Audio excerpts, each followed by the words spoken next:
Pozdravljeni v oddaji Pregled tedna. Poglejmo si tokratno dogajanje v slovenski Istri in širše.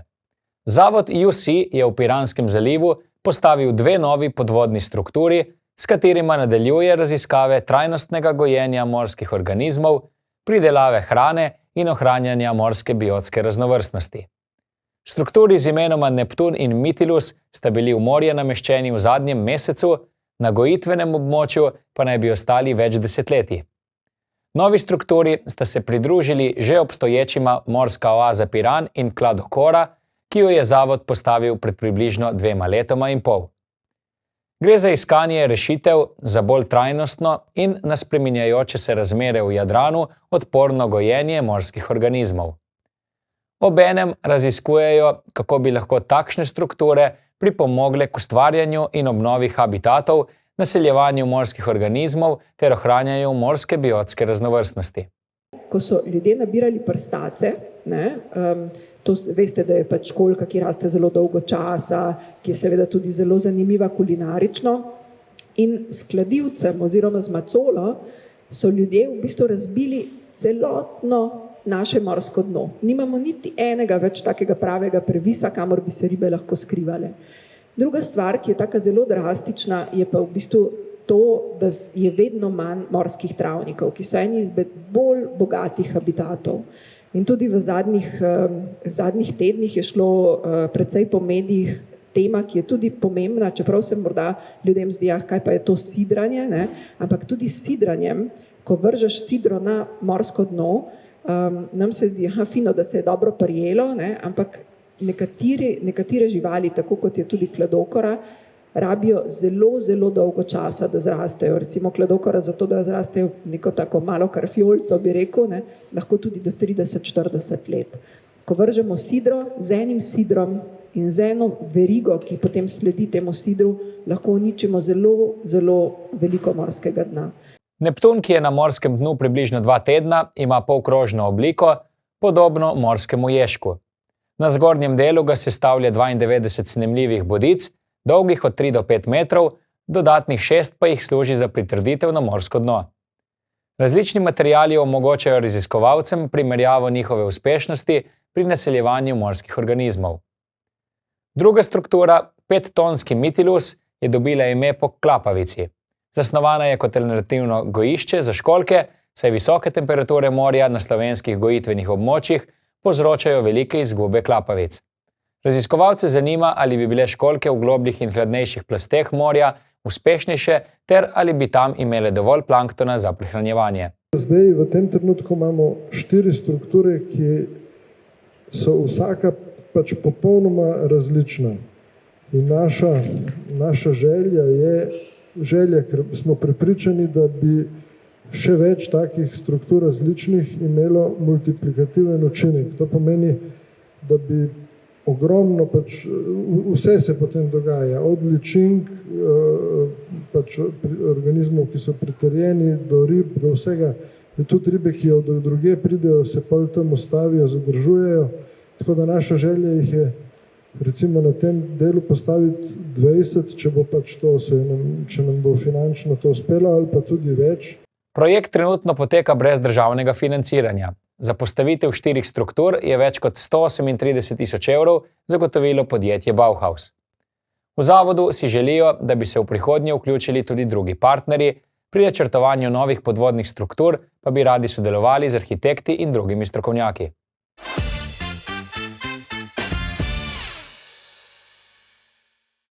Univerza na Primorskem je za načrtovano novo stavbo Fakultete za vede o zdravju pridobila pravnomočno gradbeno dovoljenje, s čimer je projekt pomembno bliže začetku gradnje. Nova fakultetna stavba bo umeščena ob splošno bolnišnico Izola in bo namenjena reševanju prostorske problematike fakultete ter izboljšanju pogojev za študijsko in raziskovalno delo. Projekt je del investicijskega načrta Univerze na Primorskem za obdobje 2023-2030. Načrt nove stavbe predvideva sodoben objekt, ki bo sledil konfiguraciji terena in se za zasnovo čim bolj vključil v obstoječi prostor. Arhitekturna rešitev je bila izbrana na javnem natečaju, pri čemer je strokovna žirija posebej izpostavila povezovanje objekta z okoliškim terenom, njegovo horizontalno členitev ter kakovostno povezavo notranjih in zunanjih površin. Nova stavba naj bi fakulteti omogočila boljše prostorske pogoje za izvajanje obstoječih študijskih programov in nadaljnji razvoj. Fakultete za vede o zdravju izvaja programe s področji zdravstvene nege, fizioterapije, kineziologije, dietetike in športne vzgoje, poleg pedagoškega dela pa ima tudi številne laboratorije, vadbene prostore in raziskovalne centre. Pridobitev pravnomočnega gradbenega dovoljenja predstavlja pomemben korak v večletnem projektu reševanja prostorskih potreb fakultete. Univerza je aktivnosti za ureditev tega področja začela že leta 2018, investicijski projekt pa je bil potrjen leta 2020.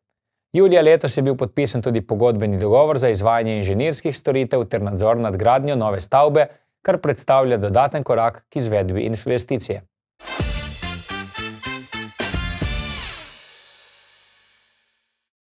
Odlične informacije pa tokrat prihajajo znova iz največjega slovenskega pristanišča. Skupina Luka Koper je namreč v prvem polletju zopet uspešno izkoristila svojo strateško vlogo v severnem Jadranu, saj je povečala kontejnerski pretovor, ohranila stabilen skupni obseg pretovora ter ustvarila zelo dobre poslovne rezultate, ki potrjujejo odpornost poslovnega modela in konkurenčnost pristanišča v širšem evropskem prostoru. Čisti prihodki od prodaje skupine so tako v prvi polovici letošnjega leta dosegli 206,1 milijona evrov, kar je 10% več kot v enakem obdobju lani. Skupni ladijski pretovor blaga pa je znašal 11,5 milijona ton, kar je na ravni načrtovanih količin in dober odstotek več od pretovora v prvem polletju lanskega leta. Omeniti velja, da so 5% rast pretovora zabeležili tako na kontejnerjih kot na skupini sipkih, razsutih in tekočih tovorov. Letošnje leto pa je v Luki Koper na splošno v znamenju pospešenega izvajanja večjih naložb, za katere je bilo namenjenih 91,6 milijona evrov, torej kar 70% več kot v enakem obdobju lani. Pospešeno se nadaljuje podaljšanje severnega dela prvega pomola, gradnja večetažne garažne hiše za avtomobile in premik skladiščnih blokov na kontejnerskem terminalu, medtem ko se gradnja večnamenskega skladišča za jeklene kolute in 12. veza na drugem pomolu v tem letu zaključujeta.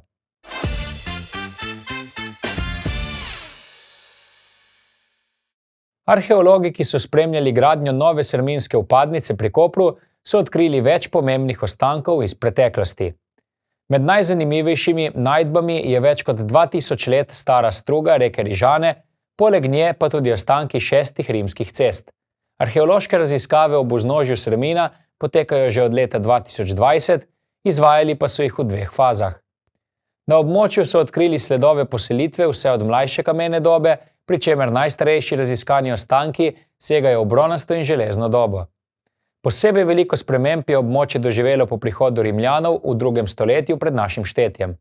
Med najdbami iz 1. stoletja izstopa 6 cest, ki so povezovale različne dele Srmina.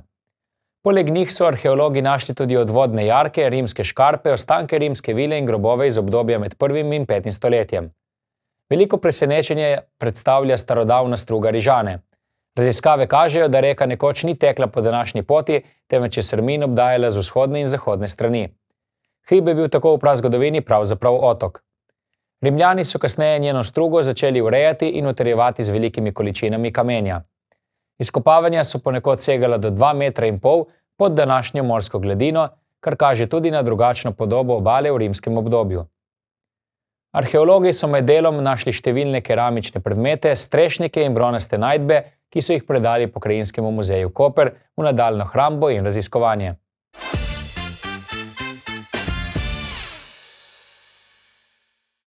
Obalni muzeji in galerije letos privabljajo rekordno število obiskovalcev, o čemer priča vse večja rast obiska. Najbolj se to pozna v večjih zavodih, kot so Obalne galerije Piran, Pomorski muzej Piran ter Pokrajinski muzej Koper. Statistika kaže, da število obiskovalcev narašča. Leta 2024 smo beležili nekaj čez 21 tisoč obiskovalcev, lansko leto že okrog 22 500. Letos pa do julija že nekaj čez 11.000 obiskovalcev, tako da končna statistika bo znala biti tudi za kakšen 1000 do 2000 ljudi več kot prejšnja leta.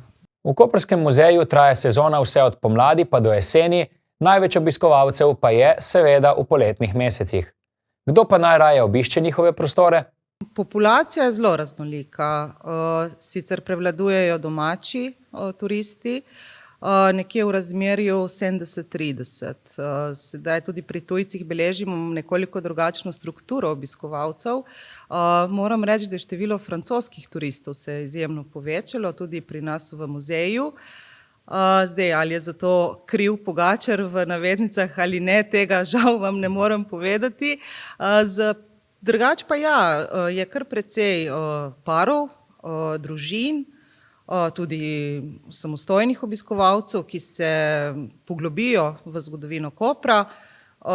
Odvisno, nekatere zanima bolj arheologija, druge zanima bolj kulturna zgodovina, umetnostna zgodovina. K velikem zanimanju pripomore tudi kombinirana karta, ki so jo uvedli skupaj z Zavodom za mladino, kulturo in turizem, ki po ugodnejši ceni omogoča ogled mestnega stolpa in stalne razstave Pokončna zgodovina.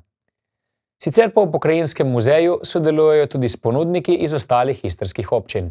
Trenutno sodelujemo največ s Povjesnim in Pomorskim muzejem Istre iz Pule, s katerim smo sopartnerji pri projektu Terra Gotica Incognita.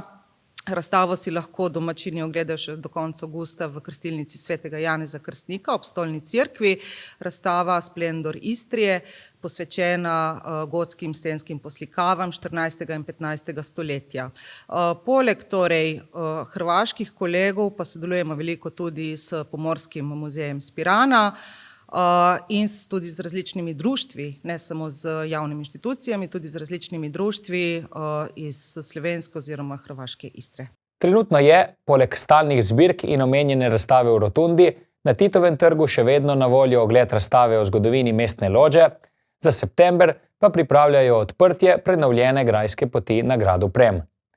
Za konec velja omeniti, da bo muzej prihodnji teden sodeloval tudi na Oživeli ulici, prav tako pa bo začel še s počitniškimi delavnicami.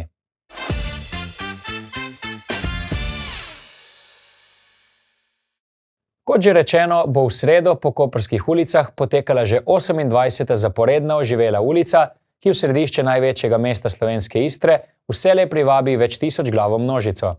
Dogodek tudi tokrat organizira Klub študentov občine Koper, ki je za osrednjo temo tokrat izbral temo prihodnosti.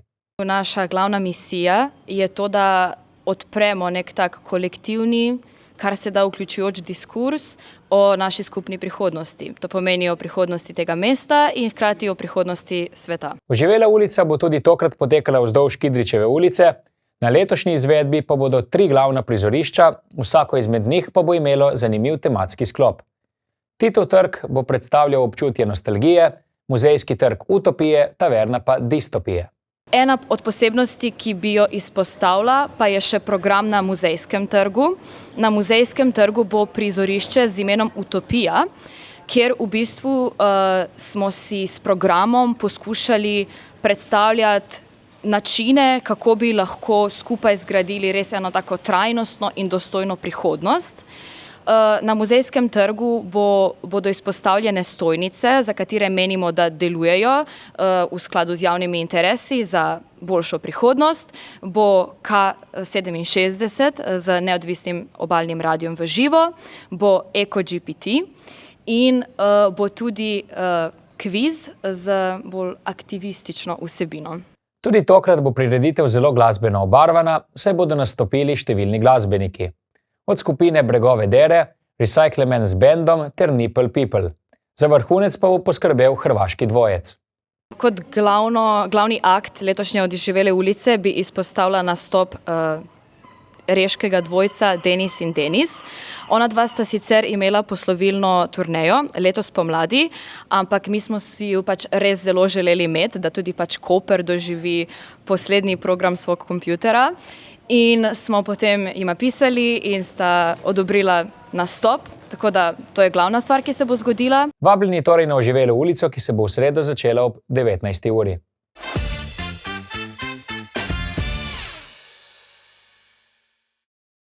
V ponedeljek je s treningi pričela članska ekipa Bronxov, ki bodo tudi letos nastopali v prvi futsal ligi.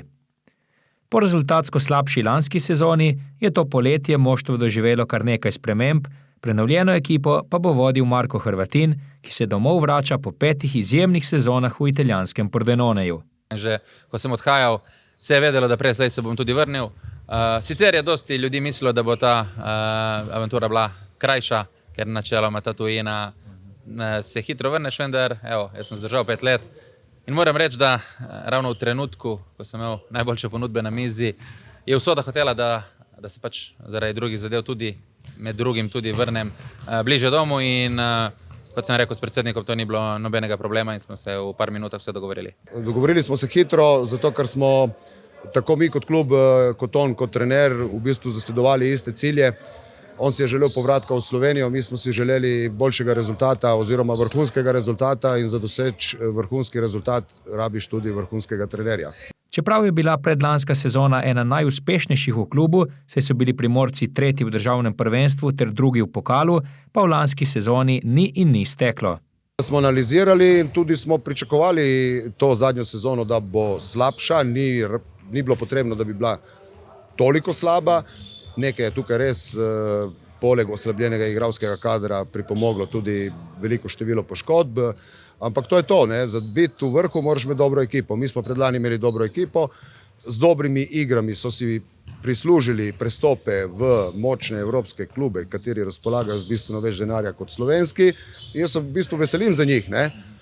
Zdaj pa so probali to evropsko izkušnjo in nekateri so ugotovili, da tudi ni vse zlato, kar se sveti in so prišli nazaj. Jaz sem glih zagovornik tega, da bi mogli imeti neko konstanto, da bi bili skozi v vrhu. Upam, da se bo zdaj z prihodom Hrvatina to spremenilo in tudi, da bojo ostali ljudje oziroma pokrovitelji spoznali, da je to lep šport, gledan šport, dvoranski in da bomo tudi dobili večjo finančno pomoč in da bomo lahko skozi skrojili vrh. Poleg izkušenega trenerja so ekipo okrepili še Žan Koren, Danis Hrgota ter Rok Gržel, ki se tako kot Hrvatin iz Pordenoneja vrača v dvorano, kjer se je vse skupaj začelo. Zanimivo zgodbo ima tudi Alen Mordej, ki je bil še v lanski sezoni trener, v letošnji pa se bo znova vrnil med vratnice. Če vam iskreno povem, je to vloga, v katerem bom najbolj užival. Upam, da nam bo uspelo oziroma da bomo dobro štartali v sezono. Nekih močnih pritiskov nimajo, ampak moje ambicije so najvišje. Jaz povem odkrito, nimam težav s tem. Lahko bi se vrnil v klub in s predsednikom bi sestavila skromno ekipo, ki bi se borila za play-off in brez nekega rezultatskega pritiska.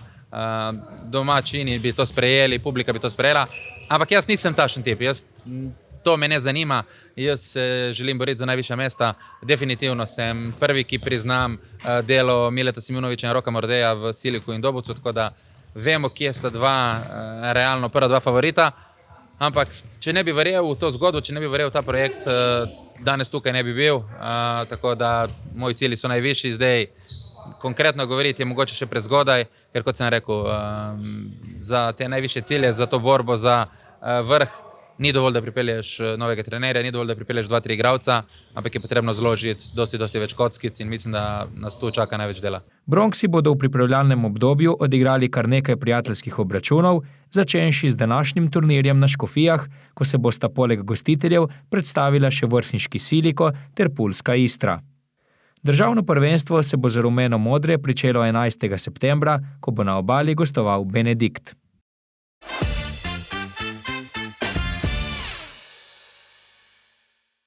Koperskim rokometašem se v prejšnji sezoni ni uspelo ekspresno hitro vrniti med prvoligaše. Po rezultatsko uspešnem rednem delu so v končnici prvenstva v polfinalu izgubili z Mokrcem, kar je pomenilo, da bodo rumeno-modri še vsaj eno sezono člani prve B rokometne lige.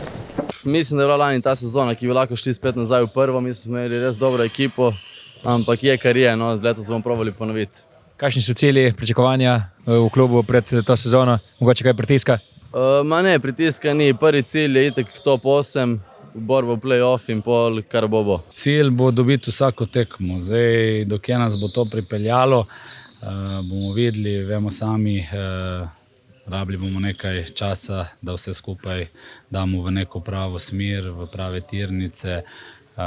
Pravim, fanti res dobro delajo, se trudijo, vejo, kaj si želijo. Ekipa bo letos kar prenovljena, saj je klub zapustilo nekaj nosilcev igre, medtem ko okrepitev zaenkrat še ni bilo.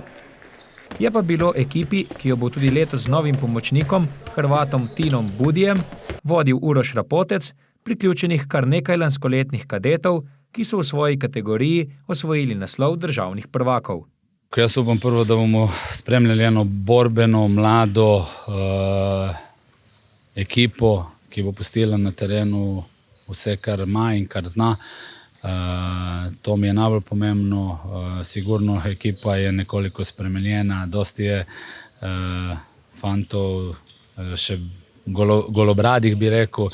In to so kadeti, ki so lani bili državni prvaki, tisti izhodni, dodali smo jih prvi ekipi, nekateri fanti so zaključili z aktivnim rokometom, od Jake Molka, Denisa Konjeviča, nekateri so nas zapustili, tisti, ki so iskali bolj ambiciozne klube, ampak se ne predajamo, domači fanti bojo na terenu pustili, bojo srce, pustili bojo dušo in na temu bomo delali. V klubu sicer še računajo na kakšno okrepitev, ki bi po številnih odhodih prišla še kako prav.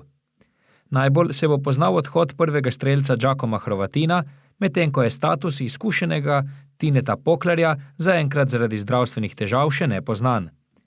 Znano pa je, da bo dolgoletni kapetan Jaka Molk v letošnji sezoni skrbel za kondicijsko pripravo moštva.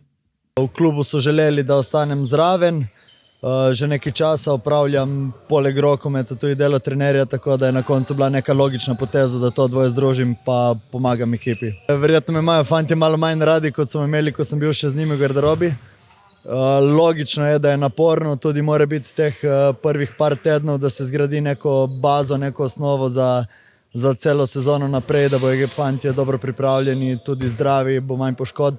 Fanti so me v bistvu prijetno presenetili, kako so prišli pripravljeni, so imeli že dokaj dobro osnovo, tako da smo to potem v prvem tednu samo še nadgrajevali z neko osnovno fizično pripravo.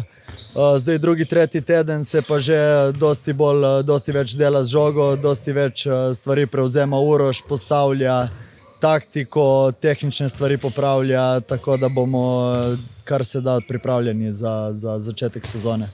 Koprčani so na prvi prijateljski tekmi premagali Novogoričane, medtem ko se jutri odpravljajo na pripravljalni turnir v Dobovo. Prvo uradno srečanje bodo odigrali predvidoma 5. septembra, ko bo v areni Bonifika gostovalo Krško.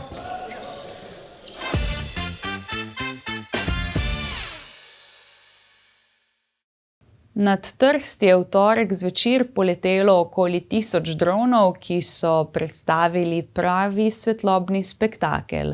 Ob glasbeni spremljavi so nastajale podobe navdihnjene s Trstom, ki so privabile številne obiskovalce. Poglejmo si nekaj utrinkov.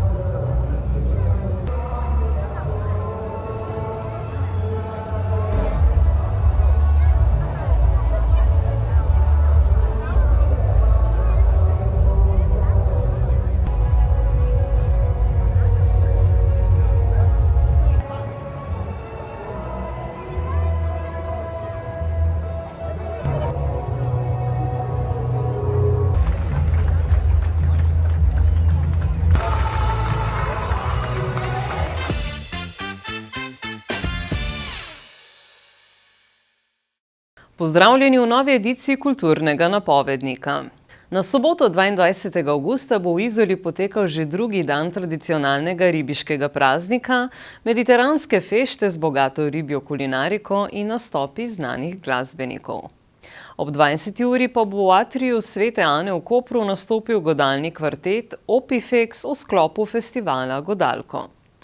Od ponedeljka do nedelje pa bo v palači Gravizi Butoraj v Kopru potekal festival mladih ustvarjalcev z naslovom Identity Artscapes, ki bo združeval razstave, koncerte in umetniške delavnice vse do konca tedna. Prav tako na ponedeljek pa bo v gledališču Koper potekala cirkuška delavnica Združenja Cirko Krog, kjer se lahko naučite žongliranja s pomarančami in drugih akrobatskih vragolij. Pričetek delavnice bo ob 18. uri. Na sredin večer ob 19. pa bo staro mestno jedro Kopra zaživelo v sklopu prireditve Oživela ulica, na kateri se bo predstavilo kar 45 društev, organizacij, dejavnosti ter gostinskih ponudnikov, poleg tega pa se bodo odvili tudi koncerti glasbenih izvajalcev Denis in Denis, Nipple People, Bregove Dere ter Recyclemana. Prav tako na sredo ob 20. pa vas v Hangar baru v Izoli čaka večer angleške komedije z naslovom Off Punch s 5 odličnimi stand-up komiki. Na isti večer pa bo v izolskem Canava Houseu potekal glasbeni zaključek poletne sezone. Na četrtkov večer pa bo na Muzejskem trgu v Kopru najmlajše razveseljevala otroška gledališka predstava Miška Minka, pričetek ob 19. uri. Hkrati se bosta ob isti uri na koprskem Prešernovem trgu v sklopu pogovorov na trgu predstavila glasbenika in raziskovalca Gorazd Sedmak in Tone Kregar. Nekoliko kasneje pa se bo v Izoli na Largu pri Špini pričel indie punk koncert zasedbe Keks. Medtem ko pa si lahko ob 21. uri v lapidarju Pokrajinskega muzeja Koper v sklopu Kino Istre ogledate slovenski film z naslovom Ko pridem ven. Dogodkov na četrtkov večer ne bo manjkalo. Ob isti uri se bo namreč na gradu Kubed odvil sproščen glasbeni večer pod Borovci, kjer bo nastopil legendarni Adi Smolar. Na petek 28. avgusta pa se lahko odpravite v izolski park Pietro Kopo, kjer bo ob 20. uri in 30 minut na sporedu plesna predstava The Process, ki ponuja edinstven pogled v gibalno in umetniško raziskovanje plesalcev. To je z naše strani vse, hvala za ogled in lep pozdrav do prihodnjič.